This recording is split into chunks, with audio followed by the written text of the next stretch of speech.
There are literally countless ways to kill your financial future, but there is a particular form of lifestyle creep that is a top offender. Let's get into it.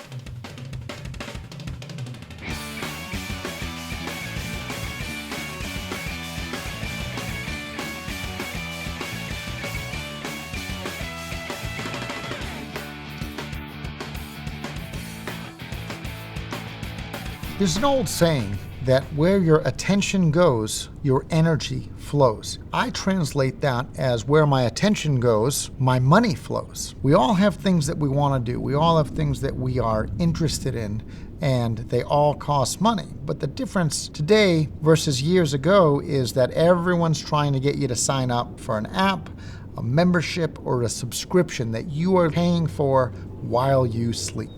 Now, don't get me wrong, I like making money while I sleep, but I don't exactly want to wake up broke because all of these things are taking up my money while I'm sleeping and while I'm not aware of them. A recent survey done by an American company said that the average American citizen is spending $219 a month on apps, memberships, and subscriptions. $219. Flabbergasting. But that's not the crazy part. The crazy part is that when polled, they think they're spending more like $80 to $100 a month. They are literally unaware of all of these things that are jacking their bank account while they sleep. And then they're wondering why they feel so broke. If I asked the average person to save $219 a month, they would probably say, Daniel, I'm not made of money. I've got bills to pay. I've got things to do. $219 is a lot of money. Yet, it doesn't seem to be a lot of money when it's being taken away from you and you don't even know why it's being taken away. What exactly are they spending this money on? Of course, TV, movies, entertainment, gym membership, Book of the Month Club, PlayStation, Gift of the Month Club, Shave Club. I mean, there's all kinds of clubs and things that you would sign up for. But a big part of the problem is they're signing up for these things and they're not using them. That's why they think that they're only spending less, because they're thinking about the 2 or 3 that they use all of the time.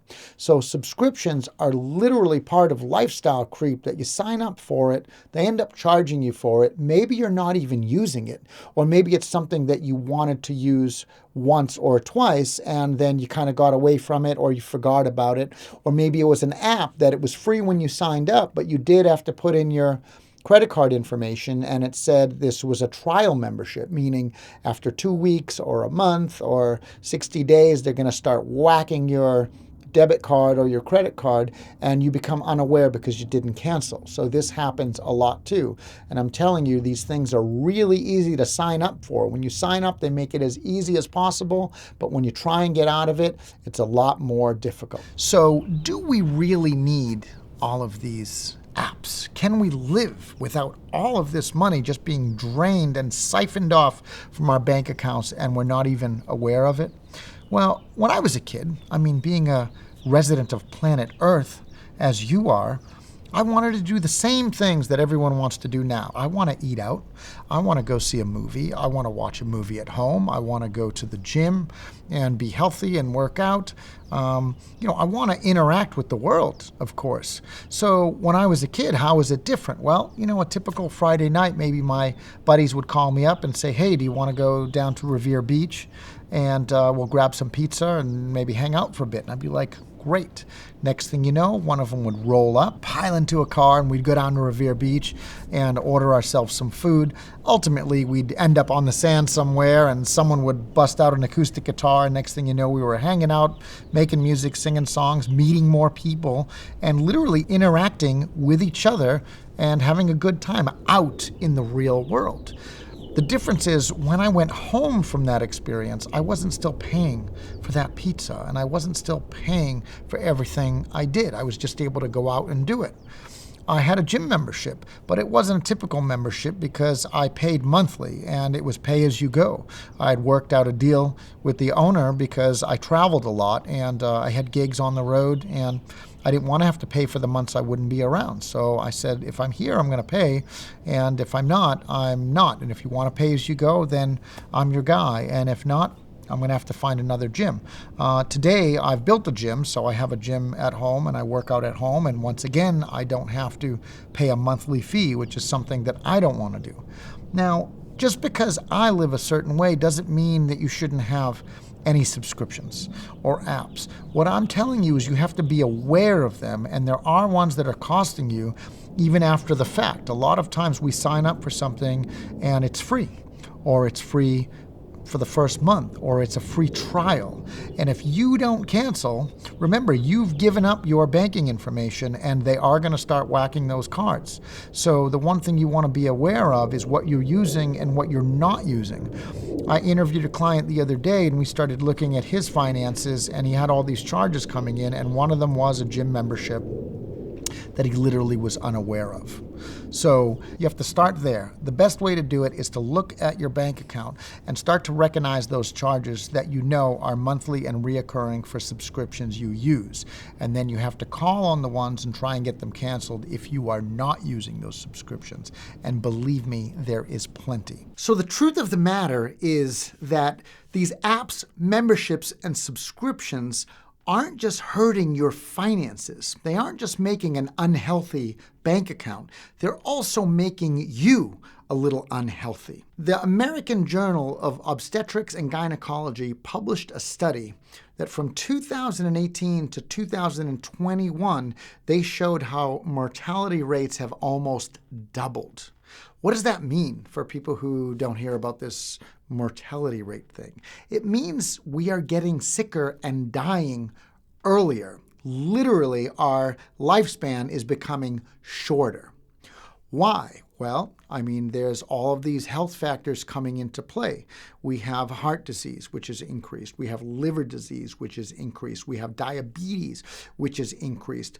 We have stress, which has increased. And all of these things are causing a host of problems in the body. But if we break it down, we can literally look at some of the simple factors here too.